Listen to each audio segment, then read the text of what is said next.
Bismillahirrahmanirrahim. Assalamualaikum warahmatullahi wabarakatuh. Alhamdulillahirabbil alamin. Assalatu wassalamu ala sayyidina Muhammadin wa ala alihi wa sahbihi ajma'in, amma ba'du.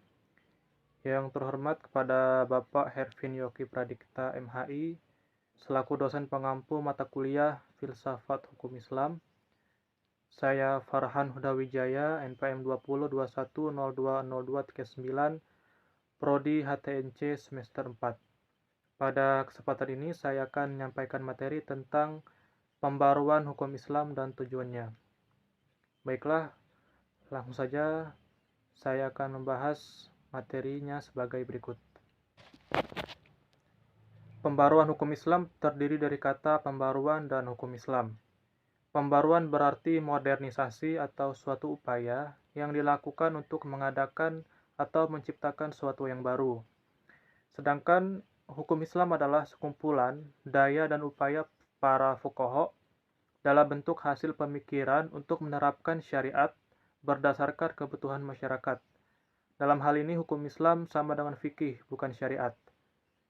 Kemudian pembaruan hukum Islam berarti gerakan ijtihad untuk menetapkan hukum yang mampu menjawab permasalahan dan perkembangan baru yang timbul oleh kemajuan ilmu pengetahuan dan teknologi modern.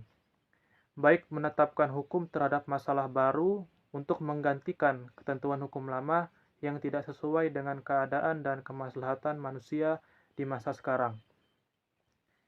Kemudian yang dimaksud dengan ketentuan hukum tersebut adalah ketentuan hukum Islam kategori fikih yang merupakan hasil ijtihad para ulama, bukan ketentuan hukum Islam kategori syariat. Selanjutnya pengertian ijtihad. Ijtihad adalah salah satu wacana dalam pembaruan. Secara terminologi, ijtihad adalah mengupayakan seluruh kemampuan dan usaha dalam mencari hukum syariat. Kata ijtihad hanya digunakan pada usaha yang memerlukan pengarahan tenaga semaksimal mungkin demi sebuah tujuan. Pembaruan juga dapat dilakukan dengan usaha-usaha pentahqiqan. Dengan adanya usaha pentahqiqan akan terlihat keaslian dan kemurnian ajaran Islam. Cara ini lebih mudah dibandingkan dengan cara ijtihad. Dikatakan lebih mudah karena hanya mengoreksi sebuah pendapat dan akan lebih mudah lagi bila memiliki fasilitas tersebut.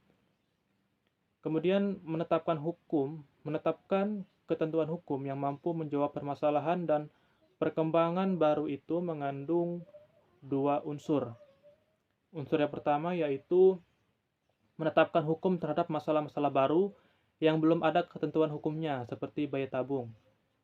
Unsur yang kedua, menetapkan hukum baru bagi sesuatu yang sudah ada ketentuan hukumnya, tetapi tidak sesuai lagi dengan keadaan dan kemaslahatan manusia di masa sekarang.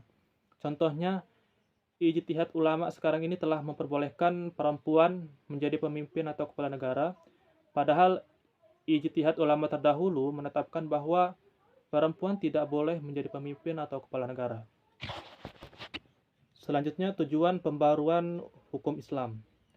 Pembaruan hukum Islam merupakan suatu keharusan, bahkan kewajiban yang mutlak. Pembaruan atau modernisasi berarti berpikir dan bekerja menurut fitrah atau sunatullah yang hak. Sunatullah telah mewujudkan diri dalam hukum alam, maka untuk menjadi modern, manusia harus mengerti terlebih dahulu hukum yang berlaku dalam alam itu. Manusia karena keterbatasan kemampuan tidak sekaligus mengerti sunatullah, melainkan sedikit demi sedikit dari waktu ke waktu.